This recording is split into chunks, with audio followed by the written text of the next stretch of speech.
6 Stages of Self-Editing, Part 2, the Character Edit. Hi, I'm Jac-Ann and I'm the editor at Lines and Lore Editorial, and today we're going to talk about the 6 stages of self-editing, Stage 2, which is the Character Edit. This is going to be a 2-part video. Part 1, we're going to go over some basics, and then the follow-up video is going to cover some more in-depth positive and negative character arcs, along with a special graphic that I have made that people will be able to screenshot and use for their own needs. In the previous video, we talked about the structural edit. That is going over your plot structure, your overall character arcs, the overall tone and themes in your book, and the big picture stuff. This one is going over your characters specifically. So that is making sure that your characters aren't linear, that they are not starting here and continuing through the plot here and getting to the end and we're still here. Your main character should have agency. Their decisions should be making the plot move forward. You also want to make sure that your side characters have purpose.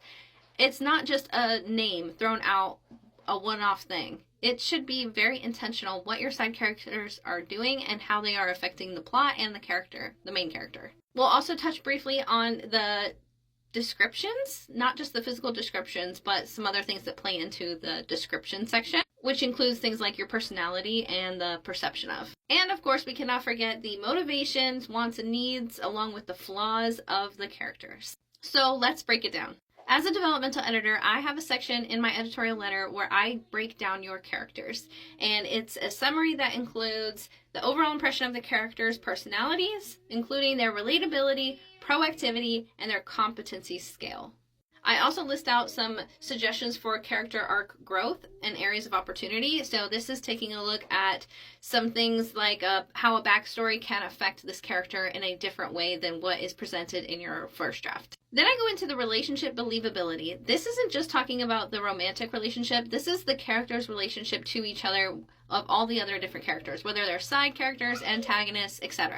I also have a section here that includes diversity and inclusion, and a really great way to double check your manuscript for these types of things is to look at the Fry's test, the Bechdel test, and a variety of other film tests for inclusion and diversity, and see if those match what you were trying to do. For example, the Bechdel test is for female representation, and you could very easily check over that list that qualifies you as passing the Bechdel test and see if you have done that. There's a few other tests that I list here. You guys can screenshot and zoom in, but they are some really great resources to double check and make sure that you are representing the things that you wanted to represent in a way that's positive and uplifting and not harmful. In my editorial letter, I will then go into the positive and negative character arc of the characters, and I break it down. We are going to go over that in the next part of this series, so stay tuned for that. I do go over the romantic arc in this section as well, which is very similar to the positive and negative character arcs. I will list the meet cute, the important moments, and then the happily ever after where we end the story at. And having these micro moments between the romantic arc relationship people mapped out like this really helps you identify if you need to add more or take more out. Then I get into the actual characters themselves, and I have a section, a little template that I use in my editorial letter. I'll put it up here. And this is just a really quick little reference check that you can do to make sure that you have enough there and that you have done all of these things. So first is going to be the introduction.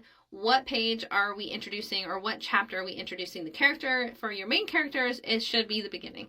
For your side characters and antagonists, that's going to vary, but identifying where they come into the story can help you check if they need to come in sooner or later. Then we talk about the physical description. This is how the author, have written the physical characteristics of the character.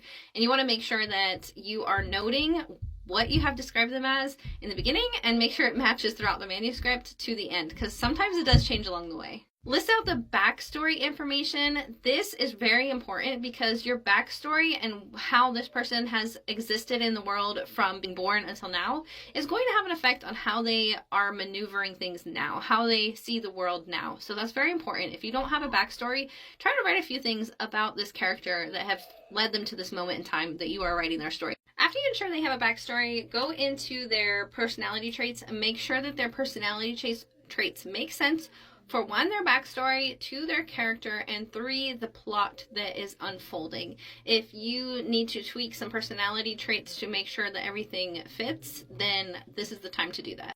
For example, if you were really trying to tell a underdog hero, like classic hero's journey story, you probably want to go in and tweak the characteristics that fit more in line with an anti-hero story. Something that not a lot of people talk about is the perception ofs. So this is the perception that other people have of the character. So if you have a prince who is very outwardly outgoing and very strong and puts on this show of like masculinity, but then inward they have this struggle with being in the limelight and living up to expectations, you want to make sure that there's contrast there. If there isn't, your character can feel kind of one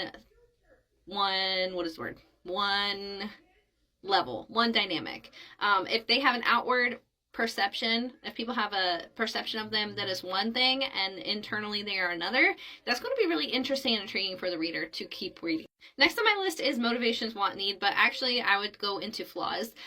This perception of and how people view them and then how they view themselves really plays into the flaws aspect as well. If they have a flaw, it's going to affect their own perception of themselves as well as other people's perception of them. So I would go through and make sure that your characters have some flaws. You want to make sure that they have a few and that those are explored throughout the process of the story. Then of course we have the motivation, their wants and needs, which are driving them. I would recommend going in and making sure that these wants and needs that are overarching, like big, huge wants and needs, are there present beginning, middle, and end. But also you can even examine it at the scene level and making sure that they want something, whether it's the big overall want or a smaller want throughout the whole scene and then the whole story. I do these breakdowns for each character, really digging into the main characters and filling in this section a lot with the main character information. And then I do a basic little one sentence or one word or just very short brief thing of the side characters. Because like I said, side characters should have purpose. They should have all of these things as well. Even if we aren't actually exploring it and following a storyline about them, they still are people in this world, right? And that is my breakdown for the character edit. This is just the basic information. You can make sure that you have all of this stuff. If you don't, that's where you should focus your edits on. The next one, we're going to be talking about the character edit part 2, which is going to be referencing this thing here. It's a graphic that you guys will be able to screenshot, and I'm going to break down each section. It's talking about positive and negative character arcs, and even has a little like pathway to villainy, which is really fun. So be sure to tune in next time for the 6 stages of self-editing, part 2, the character edit, part 2.